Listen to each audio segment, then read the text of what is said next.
너희들을 견고하게 세우기 위해서 내가 로마로 가고 싶어 라고 이야기를 했고, 또한 너희들에게 열매가 맺혔으면 좋겠어 라고 이야기를 했습니다.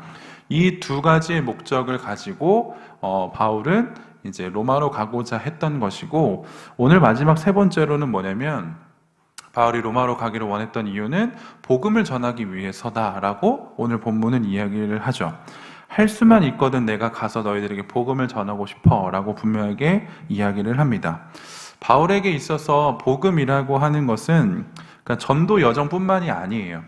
바울에게 있어서 이 복음이라고 하는 것은 그냥 어느 지역에 가서 그러니까 예수 믿으세요 라고 하고 끝나는 게 복음이 아닌 거예요. 복음 전함이 아닌 거예요. 무엇이냐면 서두에도 얘기했지만 바울에게 있어서 복음을 전한다라고 하는 것은 예수 그리스도를 말로 전하는 것은 물론이거니와 행함으로도 전하는 거예요. 그래서 항상 바울의 사역에 있어서는 그 지역에서 꽤나 오랜 시간 머무르죠. 꽤나 오랜 시간 머물러서 그들과 함께 해요. 이것이 바울이 원하는, 바울이 지향하는 복음 전함이에요. 그렇게 오래도록 같이 있으면서 뭘 하냐? 그들을 견고하게 세우죠. 제목 내려주셔도 돼요. 이거 끝나고 볼 거예요. 궁금하죠? 자, 그래서 자, 복음 전함. 바울에게 있어서 복음 전함은 이런 거예요. 그 교회에 같이 머물러서 그들을 견고하게 세우고 그들에게 열매도 보여주고 열매를 맺게 하고 복음을 계속적으로 전하는 것이 복음 전함이다라고 하는 겁니다. 목요일 날 이제 저희는 탄자니아로 가요. 탄자니아로 가서 우리는 짧게 한 열흘 정도예요. 열흘 정도. 그리고 잘 아시다시피 그곳에서는 직접적으로 복음을 전하지를 못해요. 말로 우리가 사람들에게 가서 예수 믿으세요라는 것을 못합니다. 때문에 복음을 전한다는 것이 매우 어려운 지역이다라고 이야기할 수 있어요. 하지만 그곳에도 이미 하나님께서는 일하시고 계시고 그곳에서도 이미 하나님의 사람들이 일하고 있다라는 것을 우리는 보고 올 겁니다. 우리 선교대원들이 할 수 있는 일은 단 한 가지예요. 그걸 보고 오는 것밖에 없어요. 우리가 가서 복음을 전한다? 아니요. 우린 복음을 못 전해요. 고작 열흘 동안 복음을 전한다고요? 아니요. 우린 그건 불가능합니다. 왜냐? 문화 알기도 너무 어렵고 그들이 어떠한 사람인지도 전혀 알지 못하기 때문에 복음을 전할 수가 없다는 것과 동일해요. 단 한 개라도 우리들과 공통점이 있어야 되는데 그것조차 없어요. 언어도 달라요. 그래서 복음 전하기가 매우 어렵다는 거죠. 그럼 우리는 거기를 왜 가는가? 이미 그들과 함께 하고 있는 하나님, 그리고 하나님께서 보내신 선교사님들을 통해서 그들을 위로하고 그들의 사역을 보면서 와, 하나님은 정말 위대하시구나 라는 이 경배와 찬양 예배만 하기 위해서 가는 거예요. 다른 이유가 없어요. 우리는 선교사님 두 분을, 그러니까 총 네 분, 두 가정을 만날 건데 저희가 보게 될 선교사님은 약 50년 동안 그곳에서 태권도 선교를 하신 것 같아요. 50여 년간 본인이 태권도를 하시면서 또 그 태권도를 통해서 부르심을 받아서 그곳에서 태권도 선교를 하시는 평신도 사역자 분이십니다. 그분은 단순히 말로서만 복음을 전하는 게 아니라 그가 가지고 있는 은사, 재능으로 그곳에서 복음을 전하는 사역을 감당하고 계시다는 거죠. 그분은 한 사람 한 사람, 한 영혼 한 영혼에 귀하게 이제 그들과 연합하기를 위해서 그가 가지고 있는 태권도라고 하는 귀한 은사를 가지고 그들을 계속적으로 먹이고 입히고 그들과 함께 신앙생활을 하고 계세요.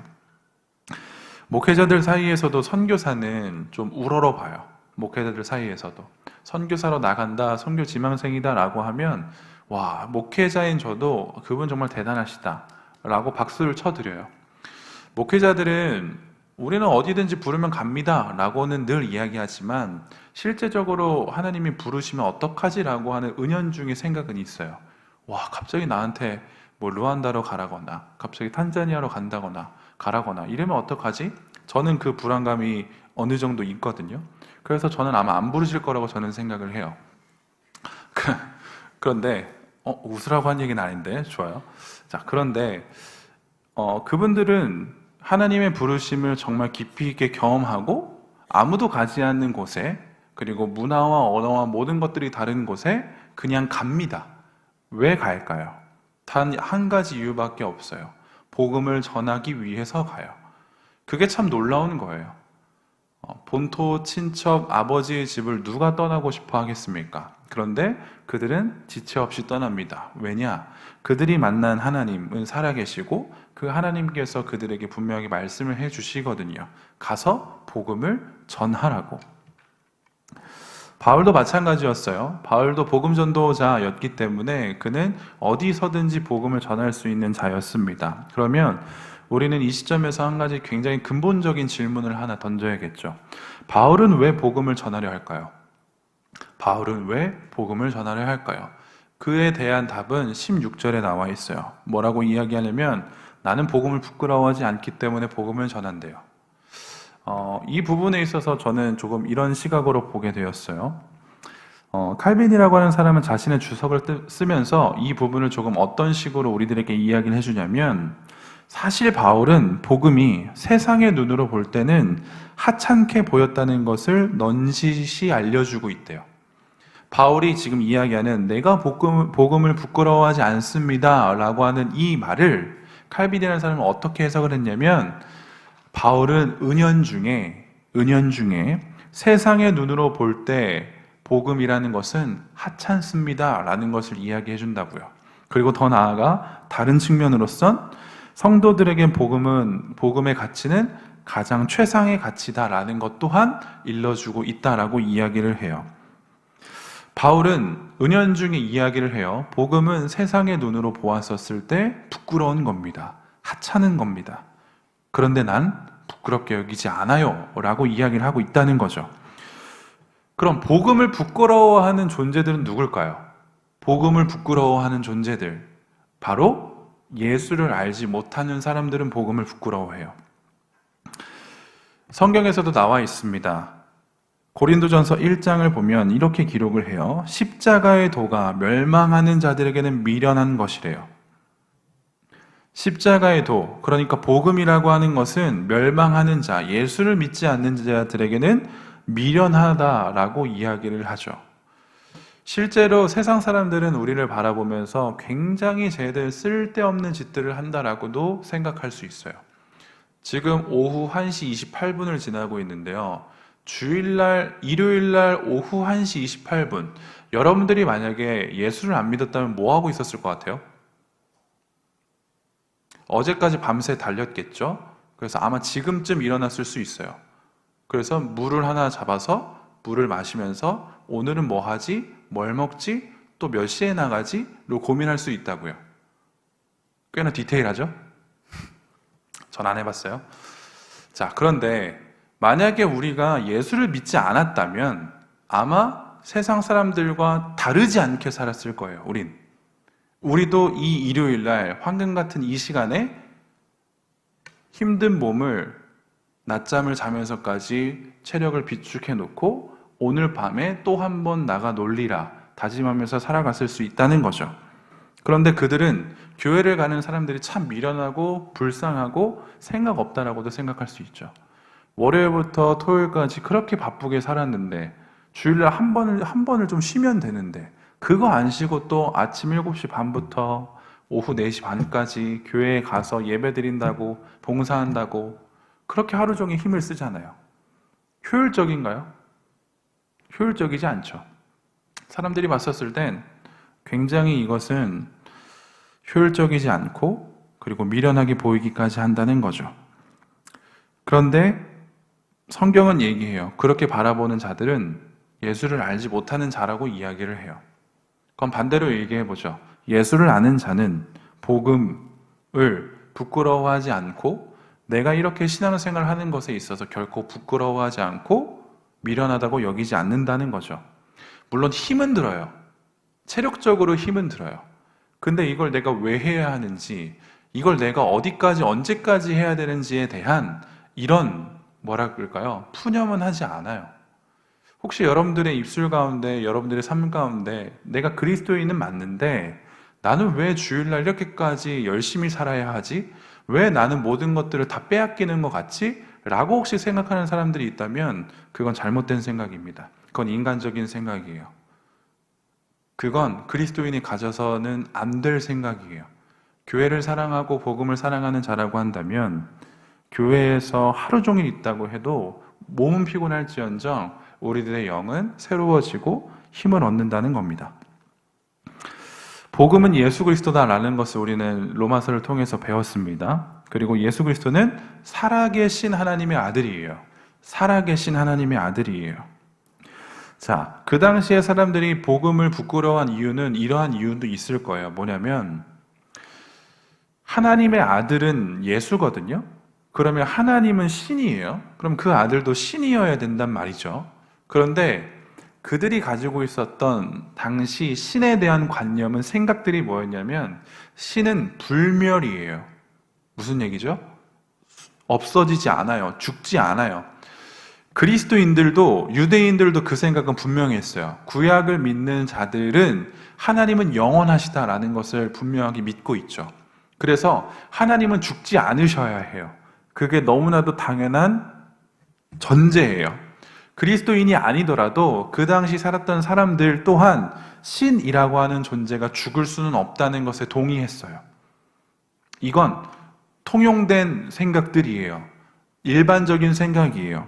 그런데 사람들이 복음이란 걸 전하는데 뭐라고 이야기하냐? 하나님의 아들이신 그 예수 그리스도가 죽었다고 이야기를 해요.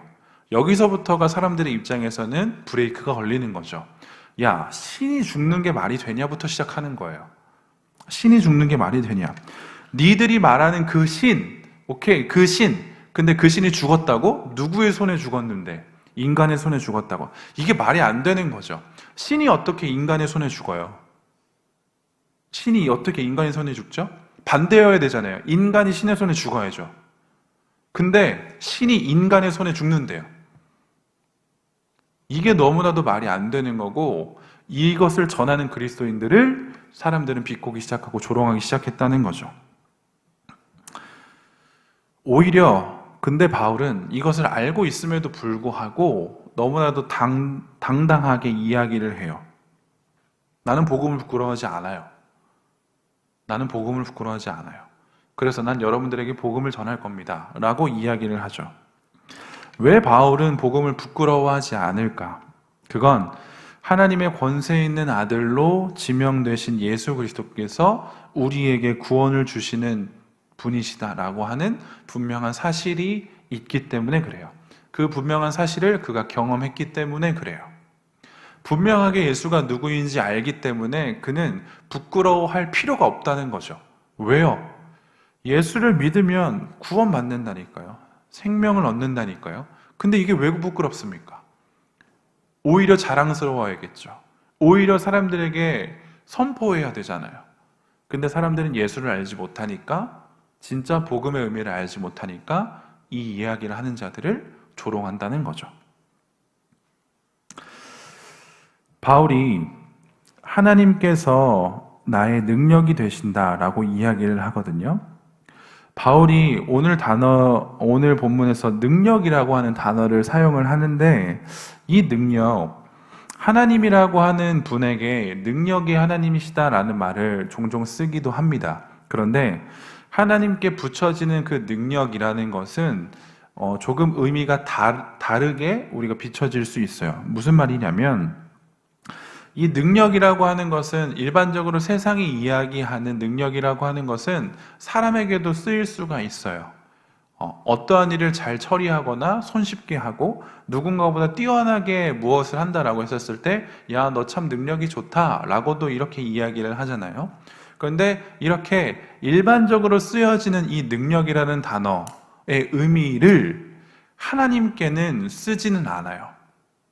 그러면 하나님은 능력이 있으시다라고 할 때 이 능력은 어떠한 의미를 갖냐면 제가 종종 말씀드렸지만 이 능력은 불가능이 없는 능력이에요. 불가능이 없다. 그래서 우리는 이것을 전능하다라고도 이야기를 하죠. 하나님은 능력이 있으세요. 그런데 이 능력은 감히 누구도 따라할 수 없는 능력이에요. 독보적인 능력이라는 거죠. 하나님에게만 주어지는 능력이에요. 하나님만 있으신 능력이에요. 그게 무엇이다? 불가능이 없으시다는 거예요. 바울이 복음을 부끄러워하지 않는 이유가 여기 있네요. 뭐죠? 하나님은 불가능이 없으신 분이시기 때문에 그분이 하실 일은 모든 것들이 이루어지고 모든 것들이 선하고 모든 것이 능력이 된다는 것을 분명히 알기 때문에 바울은 부끄러워하지 않죠. 세상의 다양한 우상들보다 하나님은 위대하시죠. 하나님은 능력이 있으시죠. 왜요? 그분은 살아계시니까요. 아는 자는 이렇게 고백한다니까요. 아는 자는 부끄러워하지 않아요. 불가능이 없으신 분이 나의 아버지신데 내가 왜 부끄러워하겠습니까? 이 당당함이 있다고요. 그런데 알지 못하는 자는 복음을 부끄러워한다는 거죠. 신명기 10장, 예레미야 32장은 이렇게 하나님에 대해서 말합니다. 너희의 하나님 여호와는 신 가운데 신이시며 주 가운데 주시어 크고 능하시며 두려우신 하나님이시라. 주는 은혜를 천만인에게 베푸시며, 예레미야예요. 주는 은혜를 천만인에게 베푸시며 아버지의 죄악을 그 후손의 품에 갚으시오니 크고 능력 있으신 하나님이시요 이름은 만군의 여호와시니다. 이런 능력이 있으신 분이 우리 주 예수 그리스도, 그리고 그 복음을, 그 십자가를 우리가 결코 두려워할, 부끄러워할 이유가 없다는데 여러분들은 어떻게 반응하시겠습니까? 우리 주님께서는 우리 주를 믿는 자들에게 이 능력을 주고 싶어 하세요. 때문에 우리는 하나님의 마음을 알 필요가 있고, 그리고 그 마음을 알아서 복음이라는 것을 전하는 삶을 살아갈 수 있어야 한다는 것을 이야기합니다. 바울이 지금 복음을 전하기 위해서 너희들에게 가고 싶어 라고 이야기하면서 나는 복음을 부끄러워하지 않아. 왜냐하면 그 복음은 하나님의 능력이기 때문이야 라고 이야기를 해요. 그리고 더 나아가서 또한 무슨 말을 하냐면 그 복음을 전하고 싶어 하는 이유는 무엇이냐면 그 복음에 뭐가 나타나냐면 하나님의 의가 나타나기 때문이야 라고 이야기를 해요. 그리고 그 하나님의 의로 인하여서 결국 믿음으로 믿음에 이르게 된다라고까지도 지금 바울은 이야기를 합니다. 하나님의 의가 나타난다. 하나님의 의가 나타난다. 이것을 가장 그냥 쉽게 이야기를 해보자면 하나님께서 그분만이 가지고 계시는 그 의라고 하는 것을 우리들에게 값없이 주시길 원하신다라는 것과 동일해요.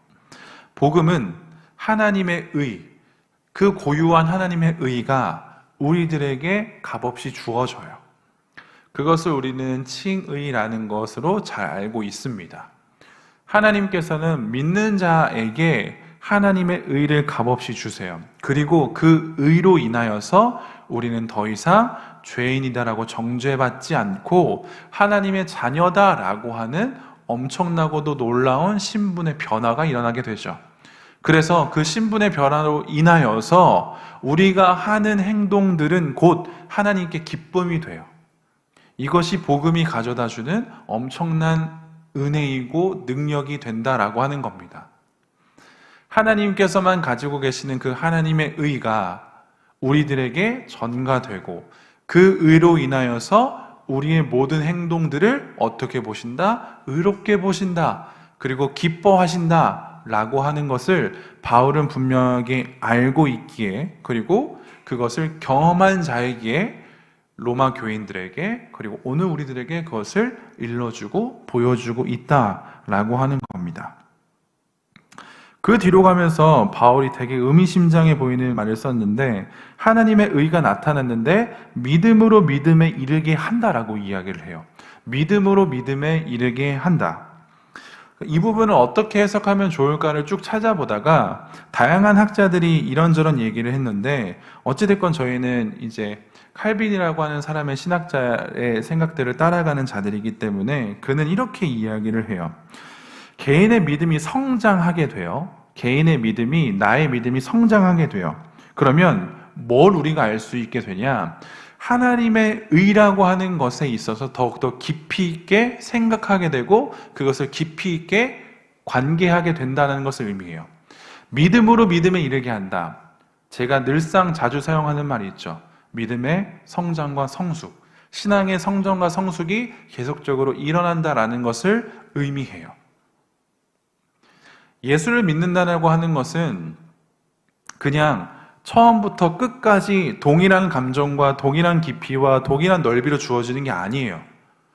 날이 가면 갈수록 우리들의 깊이와 넓이는 깊어지고 넓어질 겁니다. 그게 신앙생활을 잘하는 사람들의 모습이에요. 그렇다라고 하는 말은 내가 처음 믿었을 때의 믿음과 5년 후, 10년 후의 믿음은 달라져 있어야 된다는 것과 동일해요. 어떻게 달라져 있어야 할까요? 깊이가 깊어져야 돼요. 하나님의 의에 대해서 충만하게 고민하고 생각해야 돼요. 이게 다른 점이에요. 이게 성장이고 성숙이에요. 그런데 여러분들 지금 생각해 보세요. 여러분들은 아마 거의 대부분 모태신앙이기 때문에 어렸을 때부터 신앙생활을 했을 거라고 생각을 합니다. 그런데 여러분들이 신앙생활을 해야겠다, 내가 정말 내 입술로 예수는 그리스도시다 라고 고백한 그 순간이 있을 거라는 거죠. 그 순간이 언젠지 모르겠지만 그 순간부터 지금 이 시간까지 여러분들의 시간적인 순서를 살펴보세요. 그리고 신앙의 깊이를 한번 점검해 보세요. 얼마나 깊어졌나요? 얼마나 깊어졌나요? 이걸 보셔야 돼요. 왜냐하면 만약에 깊이가 없다라고 한다면 우리는 복음을 가진 자가 아니었을런지도 몰라요. 그냥 말만 난 그리스도인입니다 라고 했는런지도 몰라요. 굉장히 중요한 부분이에요. 깊이가 있어야 돼요, 신앙인들은. 제가 처음 예수님을 만났을 때와 지금의 깊이가 똑같다라고 한다면 아니요. 저는 그럼 이 자리에 있을 수가 없겠죠. 여러분들도 마찬가지예요. 여러분들의 그 깊이가 깊어지지 않았다라고 한다면 정말로 많이 돌아보셔야 해요. 왜 내가 깊이가 깊어지지 않았지? 무엇 때문에 깊이가 깊어지지 않았지? 이것을 고민하셔야 돼요. 믿음으로 믿음에 이르게 한다. 복음은 깊이가 있어요. 우리를 성장시키고 성숙시킨단 말이죠. 그렇기 때문에 그 깊이를 아는 자답게 깊어질 수도 있어야 돼요. 근데 여러분들 잘 아시죠? 깊어지면 깊어질수록 우리들의 아픔과 고통과 환난도 깊어져요. 그렇죠? 아픔과 고통과 환난이 깊어진다는 말은 무엇이냐면 우리가 감당해야 될 것들이 많아진다는 뜻이에요. 근데 그게 무서워서 내가 성장을 안 한다라고 하면 어쩌면 우린 복음을 잘못 이해하는 것일 수도 있어요. 그 깊이로 인하여서 고난과 힘듦과 환난이 찾아오는 것이 당연함에도 불구하고 내가 깊어지기 싫어. 이건 복음을 굉장히 오해하고 있는 거죠.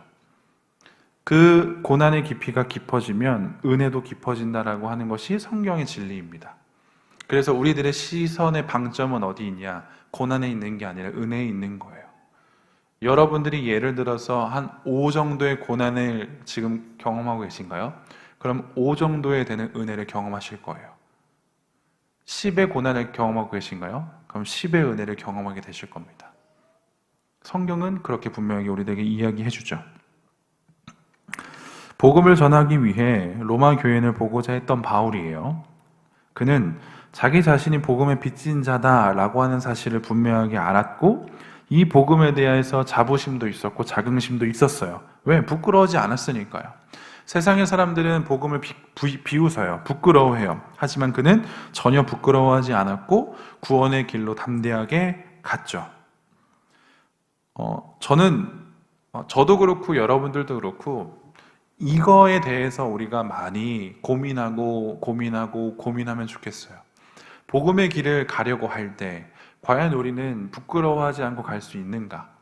내가 과연 그 복음을 저리 치워라고 하면서 나는 그냥 이렇게 살래 라고 하면서 살아갈 것인가? 아니면 복음에 정말 깊이에 빠져들어서 어떠한 환난과 고난이 찾아온다고 할지라도 그것을 감당해내고 인내하고 깊이 있는 신앙인의 모습으로 살아갈 것인가에 대해서 우리 많이 고민해야 된다고 생각을 해요. 청년의 때 이거 고민하지 않으면 고민할 수 있는 시간이 없더라고요. 지금 여러분들이 해야 하는 것은 인생의 어떠한 목적과 방향성을 설정하는 것도 매우 중요하지만 그것보다도 더 중요한 건 과연 여러분들이 복음의 깊이를 깨달았을 때 여러분들의 삶도 깊이 있게 들어갈 수 있겠는가에 대해서 고민하셔야 돼요.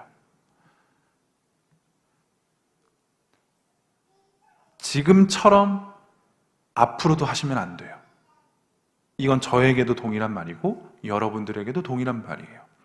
지금처럼 내일도, 지금처럼 일주일 후에도, 지금처럼 한 달 후에도 하잖아요. 우린 성장하지 않는 거예요. 문제가 있는 거예요.